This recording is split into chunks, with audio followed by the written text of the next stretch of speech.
Hey guys, I just real quickly wanted to take an opportunity while I had this thing apart. This is a Johnson Viking Ranger.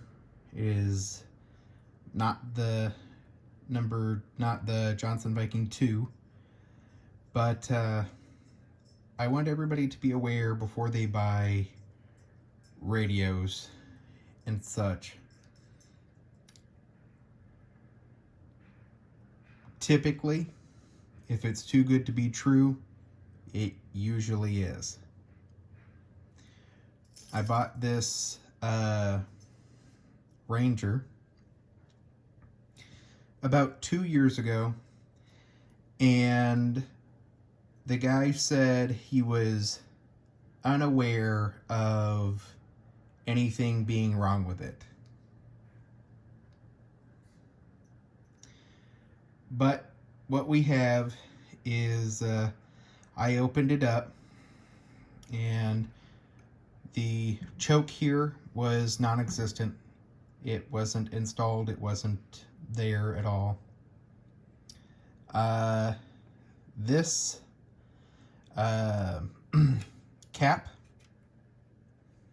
the multi-section cap, was very, very, very old. Had never been changed out. It looks like somebody got in and changed out all of these. I did not do that. But somebody took the opportunity to go ahead and change out all of these, but never did that. I don't know why you would have done that, but to each their own. And then here is the big kicker part. Ever since I've had this, I will get something, I'll put it in there, you know, like this choke, I noticed it was gone. The capacitor, I went ahead and replaced that before I even turned it on. I went through here, and I found, after I started turning it on, one of the biggest problems, and you know, there's other videos out there that talk about this, but I've never seen it.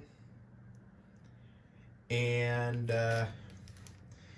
the transmitter, the VFO, never really worked almost at all. I couldn't ever figure out why. It was very, very, very drifty.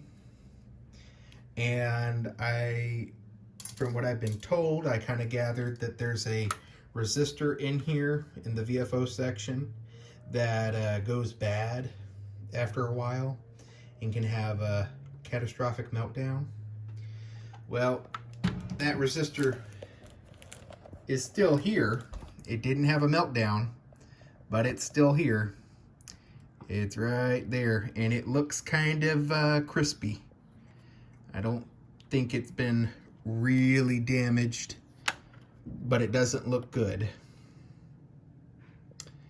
And then the biggest thing that people talk about is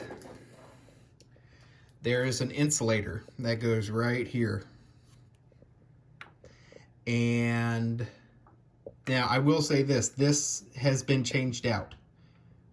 I do not believe that this is the same one. This is the original.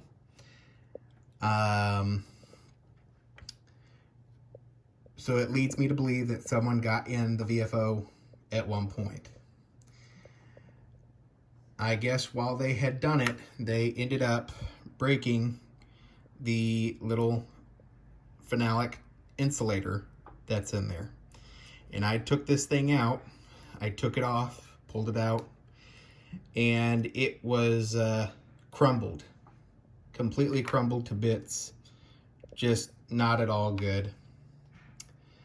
And that explained why it would never tune. I mean, you could turn it and you feel resistance from the vernier that's in there, but it would never tune. I could never really get it to move. And it's because it was never connected to the capacitor, that main tuning capacitor.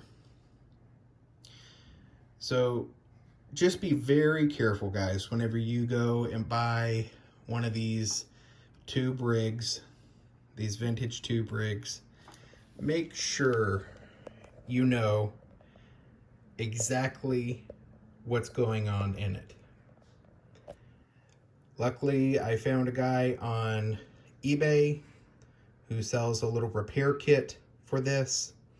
I do have the metal bits here, that the couplers that go to the vernier, and then the other side goes to the capacitor. I will probably do a video here of them going on to the me replacing that little phenolic piece and how it's done, just because I haven't seen another one out there. It's very straightforward from what I can tell, but it might help someone out if they need it. But always, if you go to take one of these Johnson Vikings apart, you need to make 100% certain that you are absolutely as careful as you can possibly be with that phenolic insulator. All right. Well, I'm going to get back to doing this, and hopefully I will get her back on the air. You guys have a good one. 73.